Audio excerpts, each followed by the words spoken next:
आखिरकार हादिया को उसके मेहनत और सब्र का सिला मिलना शुरू हो गया।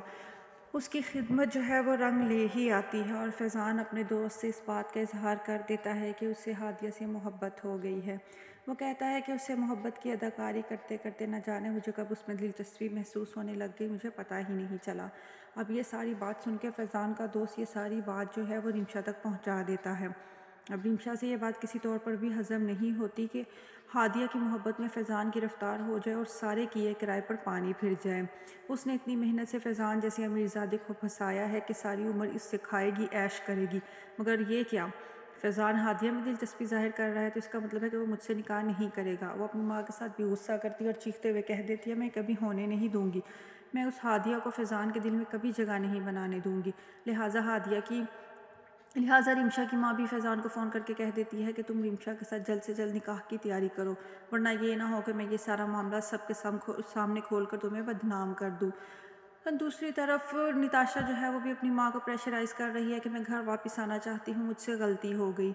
बाबा को मुझे जायदाद से आग नहीं करना चाहिए था। अगर वो मुझे जायदाद से आग करेंगे तो मैं भी उन्हीं की बेटी हूँ, उससे में जो है मैं भी अदालत जाऊँगी और उनको खूब बदनाम करूँगी और अपना हिस्से की जायदाद लेकर ही उनका पीछा छोड़ूँगी। ऐसे तो मैं भी उनको पीछा नहीं छोड़ने वाली। दूसरी तरफ वो अपने शौहर से निताशा अपने शौहर से पीछा छुड़वाना चाहती है, मगर अब शहरी जैसा लफंगा इंसान उसका पीछा भला क्यों छोड़ेगा।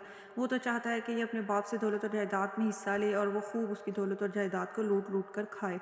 मगर निताशा उसके चक्रों में आने वालों में से नहीं है और उसे खूब सुनाती है और खूब बदतमीज़ी भी करती है। इस बात से शहरी भी बेहद बदमज़ा है। दूसरी तरफ निताशा अपनी माँ को मुसलसल ये बात कहती रहती है कि प्लीज़ आप बाबा को मनाने की कोशिश करें, मैं घर वापस आना चाहती हूँ।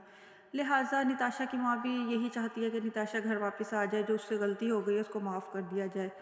वो अपने शौहर से बात करते हुए कहती है कि निताशा आपकी बेटी है, अपने दिल को बड़ा करें, उससे गलती हो गई उसे माफ़ कर दें।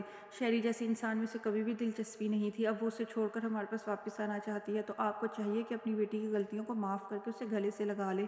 मगर सफदर साहब कह देते हैं कि हरगिज़ नहीं, तुम्हारे बच्चों के लिए शादी ब्याह क्या खेल बना हुआ है कि आज किसी के साथ शादी कर ली कल उसे छोड़ दिया। उससे अपनी बेटी को अच्छी तरह बता देना कि मैं उसे बिल्कुल भी कबूल नहीं करूँगा, जहाँ जाना चाहती है जाए।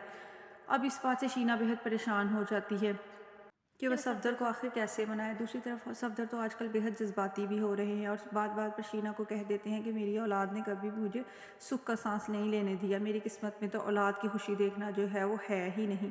शीना जो है वो थोड़ी सी परेशान हो जाती है, वो ये नहीं चाहती कि उसके बच्चे हर वक्त उसके शोहर को परेशान ही करते रहें। दूसरी तरफ राजी भी हादिया से ये बात कहता रहता है कि फैज़ान जो है वो कभी भी सुधरने वालों में से नहीं है, ये बचपन से ही इस तरह का है। आप चाहे जितना मर्ज़ी से बदलने की कोशिश करें मगर ये इंसान भरोसे के काबिल नहीं है। मगर हादिया जो है वो फिर से फैज़ान की बातों में आ गई है। दूसरी तरफ अब तो फैज़ान को भी हादिया से मोहब्बत हो गई है, तो हो सकता है इसी मोहब्बत में वो हादिया के लिए बदल जाए और उसके अंदर जो है वो काफ़ी सुधार पैदा हो जाए।